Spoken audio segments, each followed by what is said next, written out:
사랑하는 성도 여러분, 혹시 이집트 왕자라는 영화 보신 적이 있으실까요?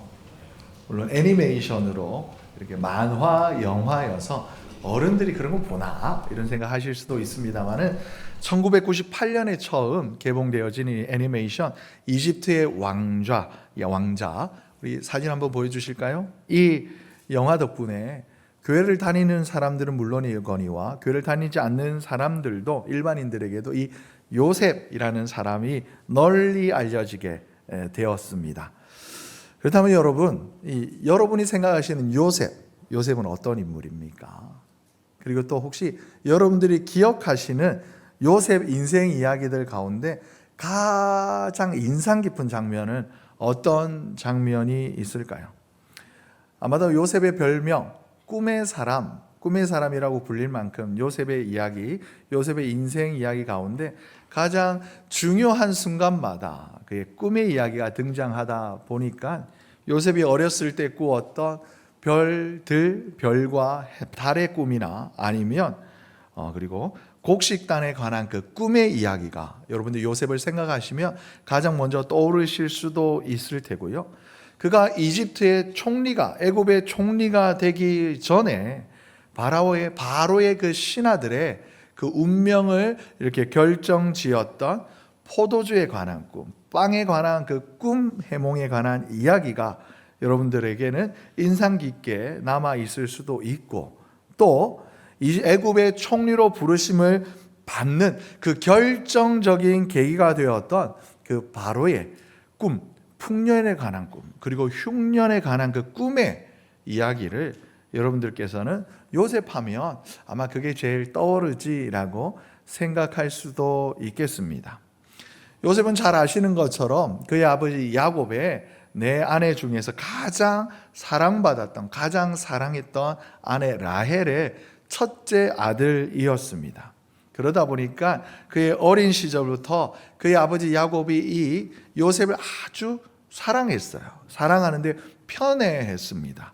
그래서 다른 형제들과 달리, 다른 아들들과는 달리 채색 옷을 지어 입혀서 때마다 그의 성장에 맞추어서 이쁜 옷을 지어 입힐 만큼, 그리고 그의 형들은 저기 나가서 멀리 집을 떠나서 양들을 이렇게 치게 하였지만 그의 아들 요셉은 아버지의 품 안에서 있었던 것처럼 특별한 사랑을 받았고, 그래 특별한 사랑 편애를 받았던 만큼이나 이 요셉은 그의 형들로부터 시샘, 질투를 많이 받았었습니다. 그러다 보니까 결국 그의 청년기에 이르렀을 때 그 형들의 시샘에 따라서 노예 상인에게 팔려가게 되고, 우여곡절 끝에 애굽 왕 바로의 군대 장관이 보디발의 집에 갔었는데 거기에서도 오해를 받게 되어서 억울하게 옥에 갇히게 되었었습니다. 그리고 결국에는 잘 아시는 것처럼 바로의 꿈을 해몽하여서 바로 앞에 서게 되어지고, 바로의 그 자리 외에는, 그 바로 왕의 인장 외에는 무엇일까요? 애굽에서 그 요셉보다 높은 사람이 없을 만큼 중요한 자리, 높은 자리에 마침내 이 요셉이 오르게 되어집니다. 그래서 하나님께서 그 구원의 경륜, 구원의 역사 가운데 우리 출애굽의 역사를 이룰 때에 장정만 60만 명에 이를 정도로 거대한 나라, 거대한 민족을 이루는 데 있어서 여러분, 오늘 이 요셉이라는 한 인물이 어떻게 보면 그 길목에서, 그 시작점에서 축복의 마중물 역할을 감당하게 되어지는데, 말씀드린 것만큼이나 요셉의 인생은 평안하고도 아주 안정적인 삶만을 걸어오지 않았어요. 힘들고 어려운 일이 지고지난한 이렇게 아주 어려운 일들이 넘쳐났습니다.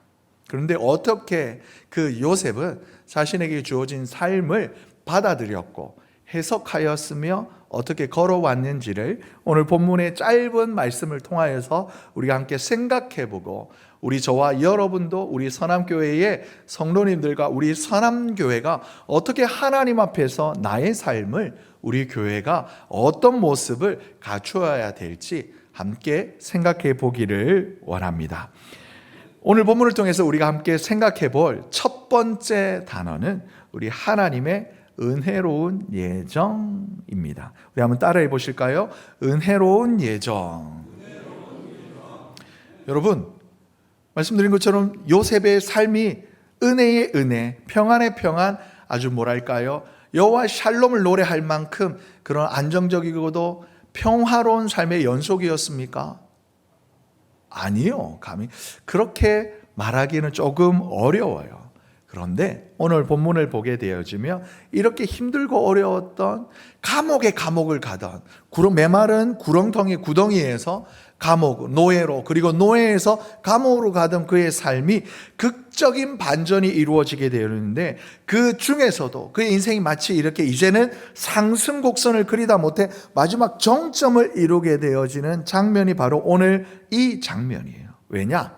어린 시절 자기를 질투하고 시기하던 형들 그 앞에, 자신을 배신하여 노예로 팔아버렸던 그 형들 앞에 애굽의 총리가 되어져서 이렇게 이제 모든 것을 할 수 있고 모든 것을 내 뜻대로 휘두를 수 있는 요셉이 형들 앞에 서게 되는 순간이에요. 그리고 이 요셉 앞에 서 있는 형들의 모습은 어떤 모습이냐? 작고 이제는 초라한, 상대적으로 나약한 모습의 형제들이었어요. 왜냐? 오랜 가뭄, 오랜 기근으로 인해서 애굽이나 할 것 없이 모든 나라, 그 고대 근동 지역의 당대의 많은 나라, 많은 민족들이 먹을 것이 없어 힘들어하던 시기를 보내고 있었습니다. 그리고 이제는 참다 못해 그의 아버지 야곱이 그의 아들들에게 말하는 거예요. 듣자 하니 저기 애굽에는 먹을 것이 많다더라. 우리가 이대로 가만히 앉아서 다 굶어 죽겠느냐? 너희 중 몇몇이라도 가서 거기 가서 먹을 것을 좀 얻어오라, 구해오라라고 보내심을 받아서 이제 형들이 요셉 앞에 온 거예요. 여러분이라면 어떻게 하시겠습니까?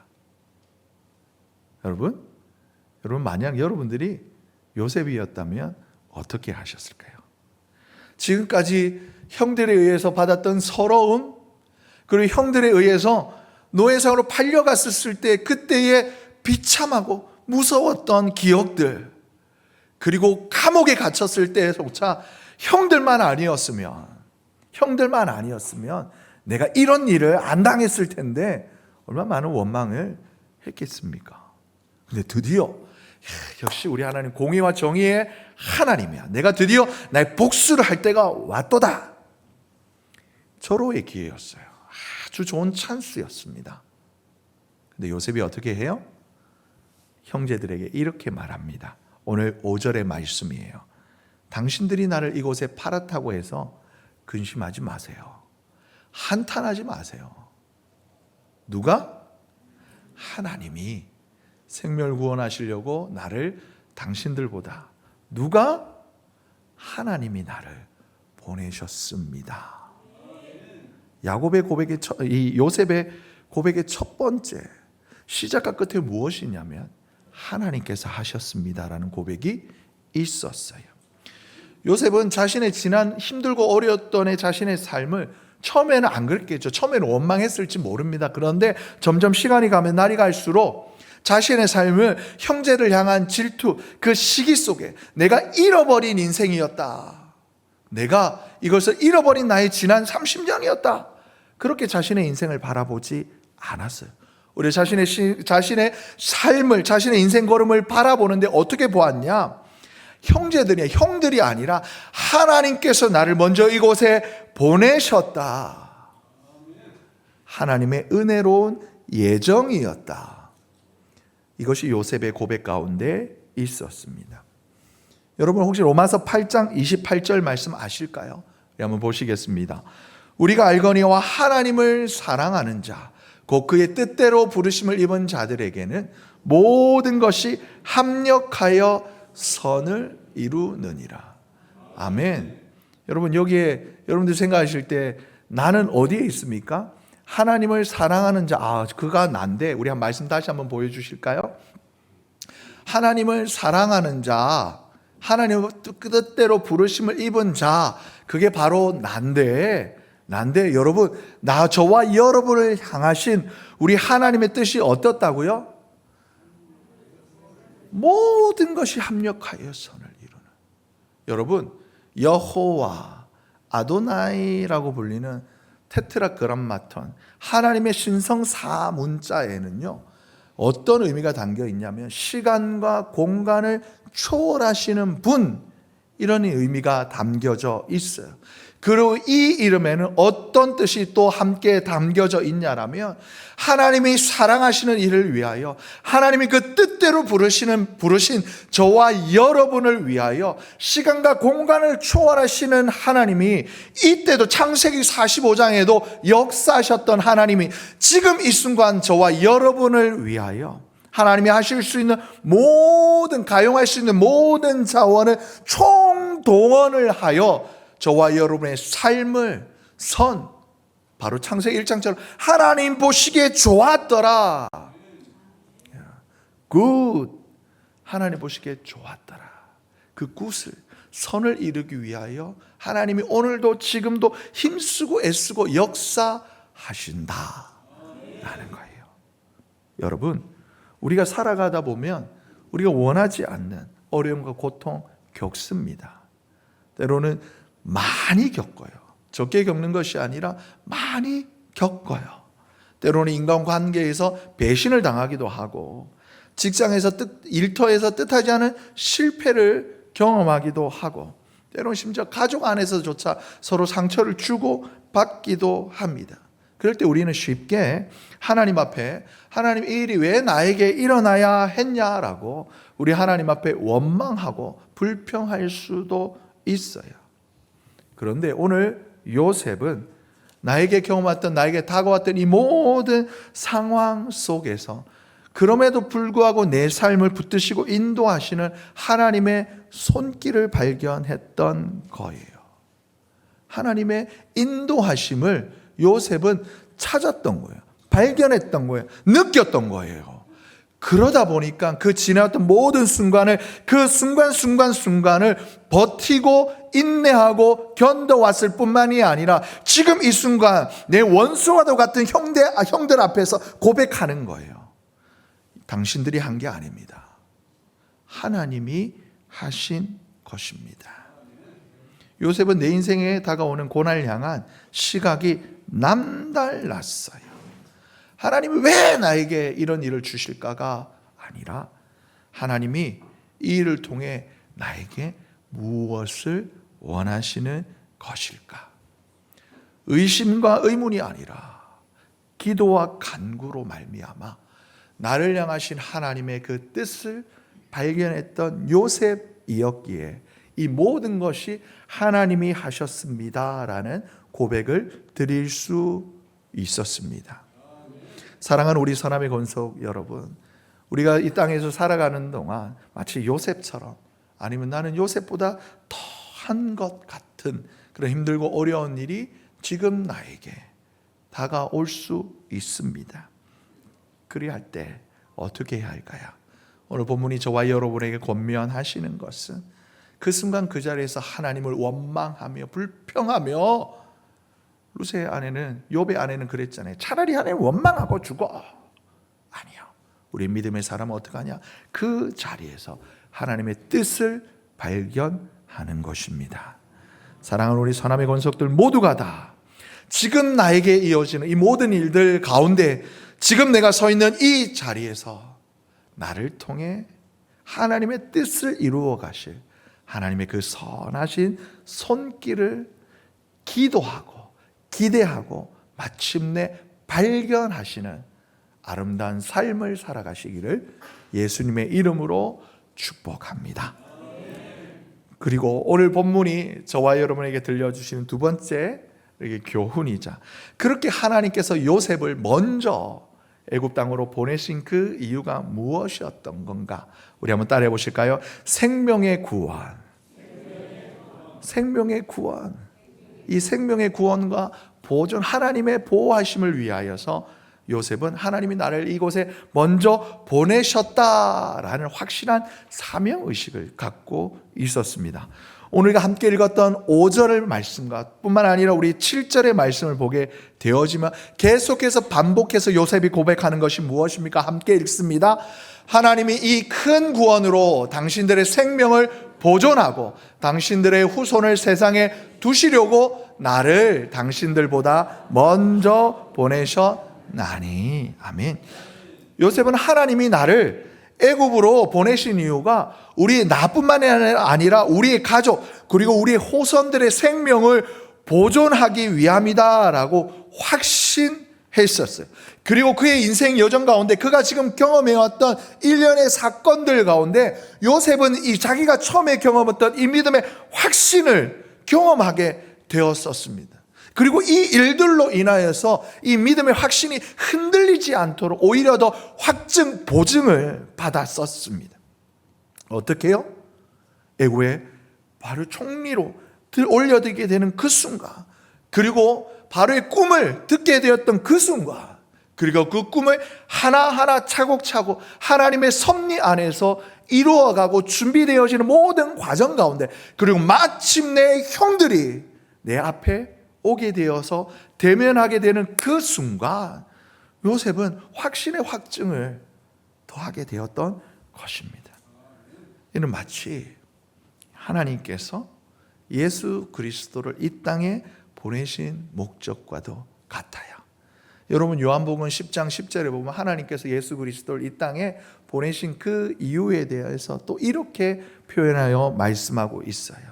도둑이 오는 것은 도둑질하고 죽이고 멸망시키는 것이지만 하나님께서 독생자 예수 그리스도를 이 땅에 보내신 것은 내가 온 것은 양으로 생명을 얻게 하고 더 풍성히 얻게 하려는 것이라. 아멘. 하나님께서 요셉을 먼저 애굽으로 보내신 것처럼 하나님께서는 예수 그리스도를 이 땅에 우리로 하여금 생명을 얻게 하시려고, 그리고 어때 더 풍성히 얻게 하시려고 예수 그리스도를 이 땅에 보내셨다라고 예수님께서 친히 자신의 삶의 목적에 대하여 이 땅에 오신 그 이유에 대하여 고백하셨어요. 그렇다면 그러면 우리는요? 요셉이 그랬나 봐. 오늘 이야기를 그렇게 읽고 넘어가야 해요?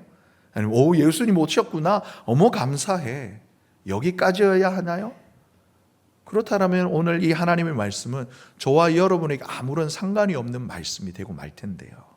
오늘 이 하나님의 말씀이 저와 여러분에게 어떻게 관계가 되어지는지 여러분 생각해 보실 수 있으실까요? 누가복음 9장 1절에 2절에 보면 예수님께서 제자들을 부르신 다음 하나님 나라 복음을 전파하시고 이 제자들을 마을로 보내시는 본문이 나와요. 우리 함께 읽겠습니다. 예수께서 12제자를 불러 모으사 모든 귀신을 제어하며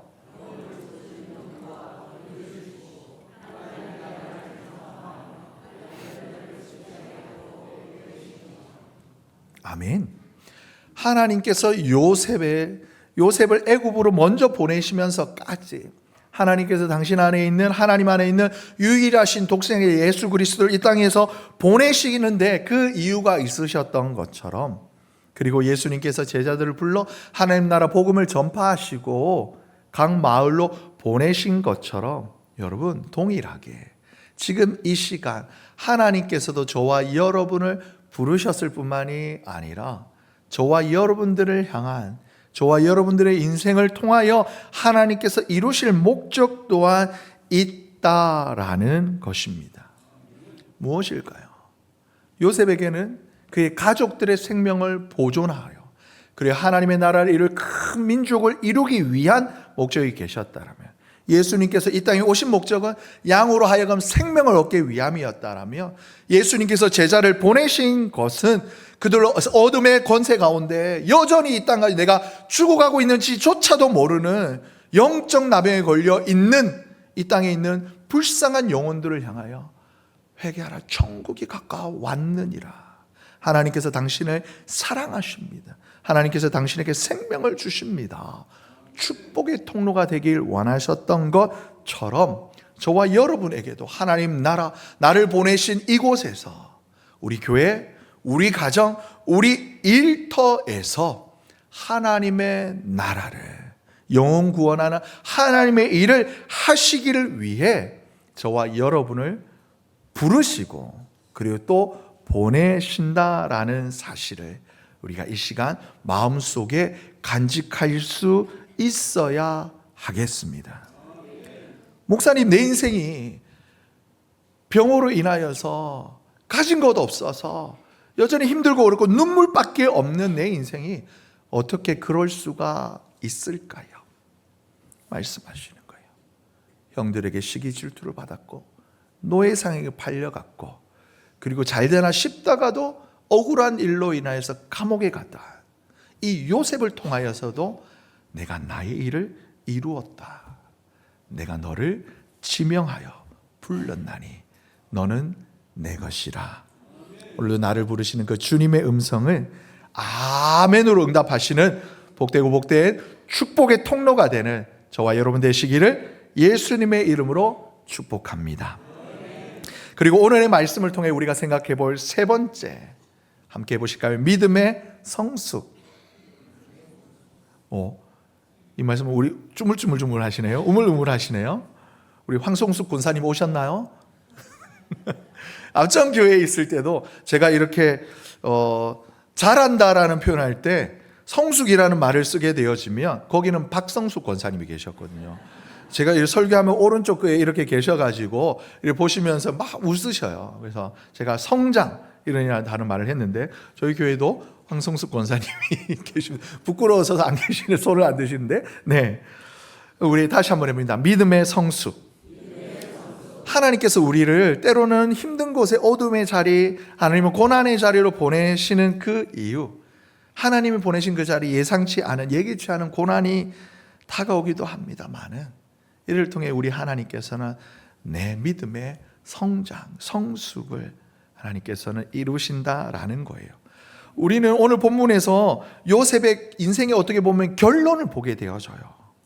하나님이 큰 구원으로 우리와 우리의 후손들을 위해서 그 생명을 보존하려고 나를 먼저 보내셨습니다. 요셉의 인생의 결론을 보게 돼요. 그런데 요셉이 처음부터 이 결론을 그 마음에 확신했던 것 아니에요.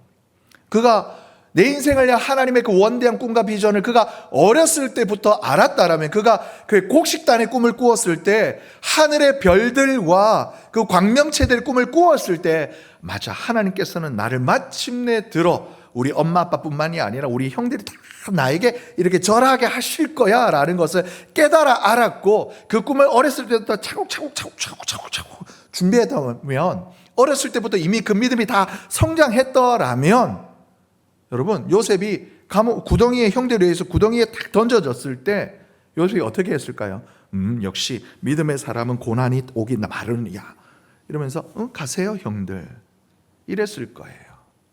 그런데 그러지 않았어요. 어렸을 때 요셉은 지금 이 일이 나에게 왜 다가오는지를 몰랐어요. 형들을 향하여 두려움에 차서, 절망에 차서, 공포에 차서 절규하듯이 외쳤어요. 형님들 그러시면 안 됩니다. 왜 이러시는 거예요? 나 살려주세요 라고. 그저 또래의 똑같이 어린아이와 같았던 요셉이었습니다. 그런데 오늘 본문 속의 요셉은 형제들에게 이렇게 고백하잖아요. 나를 보내신 이는 당신들이 아닙니다. 하나님이십니다. 하나님께서 하셨습니다. 요셉은 자신이 겪었던 이 모든 일의 주관자가 하나님이심을 인정했습니다. 처음부터 그랬을까요? 아니요. 처음엔 그는 똑같이 어린 믿음, 약한 마음을 가졌던 또래에 불과했었어요. 어떻게 보면 원망의 대상의 형들을 향해서 자신의 억울함, 속상함, 이렇게 그 고생담들을 다 이렇게 일일이 풀어낼 수 있고 터쳐낼 수 있었을 텐데, 오늘 우리가 보는 요셉은 마치 아주 우아하게 고백하듯이 담담하게 자신의 인생 여정을 말하는 거예요. 하나님이 하셨습니다. 하나님이 나의 하나님 되신, 우리 주님이 나의 인생의 참된 주인 되심을 요셉은 비로소 그의 인생 여정 가운데 깨닫게 된 것입니다. 형들 앞에서는 나를 왜 팔았어요? 원망하지 않아요. 나를 왜 보냈어요? 불평하지 않아요. 그가 어느 순간에 되었을 때 하나님께서 그의 마음을 만져주셨습니다. 야고보서 1장 2절에서 4절의 말씀은 이렇게 권면합니다. 내 형제들아, 너희가 여러 가지 시험을 당하거든 온전히 기쁘게 여겨라. 그러면 이 시험 중에 기뻐하는 것 쉬울까요? 어려울까요? 어려워요. 어려우니 하나님께서 이렇게 일일이 기록하셔서 저와 여러분에게 권면하시고 응원하시고 재차 말씀하시는 거예요. 왜? 이는 너희 믿음의 시련이 인내를 만들어내는 줄 너희가 알미라. 그리고 이 인내를 온전히 이루어라. 그럼 너희로 하여금 함께 읽어요. 온전하고 구비하여 조금도 부족함이 없게 하려 함이라. 아멘. 하나님의 온전한 자녀답게 이 땅 가운데 우리를 보내신 하나님의 그 부르심과 보내심의 목적에 맞도록 우리가 성장할 수 있도록 하나님께서는 때로는 우리의 인생 가운데 고난과 어려움을 허락하신다라는 것입니다. 나에게 다가오는 어려움 가운데 뒤로 물러나 후퇴하는 것이 아니라 그 속에서도 나를 바라보시면서 더 안절부절하시며 내 삶을 붙드시는 그 주님을 마주 보시면서 주님께 더 가까이 나아가실 수 있는, 그래서 온전한 믿음의 성장을 이루어가는 귀하고 복된 우리 선함의 권속들 되시기를 예수님의 이름으로 축복합니다. 그래요. 그리하여 마침내 마지막, 그리고 하나님께서 우리를 하나님의 은혜의 여정 가운데, 은혜의 예정 가운데 두시고 우리를 부르셔서 먼저 보내시고 그렇게 하여 우리를 성장하게 하셔서 마침내 하나님께서 바라시는 것이 무엇이냐? 우리 한번 말씀해 봅니다. 여호와 샬롬. 와, 대단하십니다. 다들 히브리어가 아주 능탁하시네요. 여호와 샬롬. 하나님, 우리의 삶뿐만 아니라 우리 모두의 삶 가운데 온전한 하나님의 평화를 가운데 화평을 이루시기 위하여 하나님께서 우리를 이 하나님의 뜻 가운데 두신다라는 거예요. 마치 예수님께서 당신의 목숨을 가지고 십자가의 대속하심으로 말미암아 하나님과 우리의 영원한 속죄 화평을 이루셨던 것처럼 요셉은 자신의 인생을 통해 하나님과 나 개인적인 화해를 이루었을 뿐만이 아니라 마침내 형제들과 나 공동체적인 화평을 이루었던 것입니다. 요셉이 형들 앞에서 뭐라고 그래요? 당신들 누구냐? 당신들 우리 아버지의 아들 그렇구나라고 끝내지 아니하고 뭐라고 그러냐? 나는 당신들의 아우 요셉입니다. 나는 바로의 종리다. 애굽의 제일 가는 권력자다.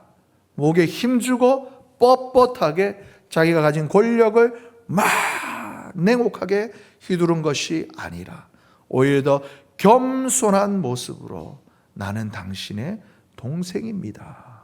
가만히 잘 보세요. 어릴 적 내 모습 있지 않아요? 라고 이렇게 이야기하고 다가갑니다. 그렇게 형제 앞에, 형들 앞에서 요셉이 먼저 다가갔을 때 그들 가운데 어떤 일이 있었는가? 오늘 본문에 이어진 15절에 보면요, 이렇게 기록하고 있어요. 요셉이 또 형들과 입맞추며 안고 우니 어떻게 해요? 형들이 그제서야 요셉과 말하였다라는 거예요. 여러분, 세상 사람들은 네가 먼저 해라고 그래요. 네가 사과해. 그럼 내가 마음을 풀게라고 이야기를 해요. 그런데 하나님의 사람은 성경은 그러지 않아요. 누가 먼저 하라? 내가 먼저 하라는 거예요. 내가 먼저 하라는 거예요. 세상 사람들은 주는 게 있어야 받는 게, 이렇게 오는 게 있어야 가는 게 있지, 막 이렇게 이야기를 해요. 내 입장에서. 근데 성경은 뭐라고 그래요? 먼저 주라. 먼저 주라요. 그리고 주고 받아라가 아니에요. 주고 또 주라라는 거예요. 오리를 가자 하거든 심리를 가고 그래서 겉옷을 달라면 속옷까지 내어주는 것, 이것이 우리를 향하신 하나님의 본복이었고 우리를 향하신 하나님의 뜻인 거예요. 여러분, 어떻게 그럴 수 있을까요? 어떻게 그럴 수 있을까요? 하나님의 하나님 되신, 예수님의 주인 되신 로드십이 있어야 가능해집니다. 마치 요셉이 이 모든 것을 하나님이 하셨습니다 라고 고백하였기에 형들에게 나는 애굽의 총리가 아니라 당신들의 동생입니다 라고 겸손히 나갈 수 있었던 것처럼, 여러분 고린도후서 5장 18절에 19절 말씀과 같이 모든 것이 하나님께로부터 온 겁니다 라는 이 고백이 우리 안에 있을 때에 여러분, 우리의 삶도, 나의 삶도 예수님처럼, 요셉처럼 여호와 샬롬을 위한 축복의 통로로 우리는 이 땅에 살아갈 수 있는 것입니다. 여러분, 혹시 이 말씀을 듣는데 혹 아직까지도 여전히 용서하지 못한 그 사람의 이름이, 그 사람의 얼굴이 혹시 머릿속에, 내 눈앞에 떠오르고 아른거리십니까? 지금 이 시간 성령님께서 화해하라, 용서하라, 여호와 샬롬을 이루라 하시는 주님의 권면입니다. 크고 원대한 하나님의 나라를 위하여 세계 열방 세계 선교는 아닐지라도 지금 오늘 하루 이 지금 여기를 살아가는 내 삶을 주목하시는 하나님의 그 뜻을 하나 이루어 가시는 저와 여러분 되시기를 예수님의 이름으로 축복합니다. 말씀을 마무리합니다. 사랑하는 성도 여러분, 우리도 요셉처럼 하나님께서 부르셨고 하나님의 품 안에서 하나님께서 또 안아주시다가 하나님께서 하나님의 그 마음을 가지고 하나님의 뜻을 가지고 보내심을 받은 자들입니다. 이 땅 가운데 하나님의 온전한 그 나라를 위하여 때로는 나의 생각, 나의 욕심 내려놓고 하나님 뜻이 온전히 내 삶 가운데 이루어지기를 소망하며 하나님의 은혜로운 그 예정을 우리의 가정에서, 우리의 일터에서, 그리고 무엇보다 주께서 피로 값주고 세우신 우리 선함교회에서 온전히 이루어 가시는 아름다고 복된 우리 선함의 건속들 되시기를 예수님의 이름으로 축복합니다. 사랑과 은혜가 풍성하신 하나님 우리 아버지, 오늘 창세기 45장의 요셉의 이야기를 통하여서 나에게 주시는 하나님의 말씀을 아멘으로 받겠습니다. 내게 다가오는 이 크고 작은 어려움 가운데서도 하나님의 뜻하심이 있음을, 하나님의 은혜로운 예정이 있음을 믿음으로 고백하게 하여 주시옵고, 하나님의 그 부르심 안에서 하나님의 그 뜻을 발견하여 마침내 믿음의 성장을 이루어 내 삶 가운데 주님이 원하시는 여호와 샬롬을 온전히 이루어가는 복되고 복된 우리 선함의 권속들, 우리 선함의 가장들, 우리 선함의 일터들, 우리 선함교회가 되게 하여 주시옵소서.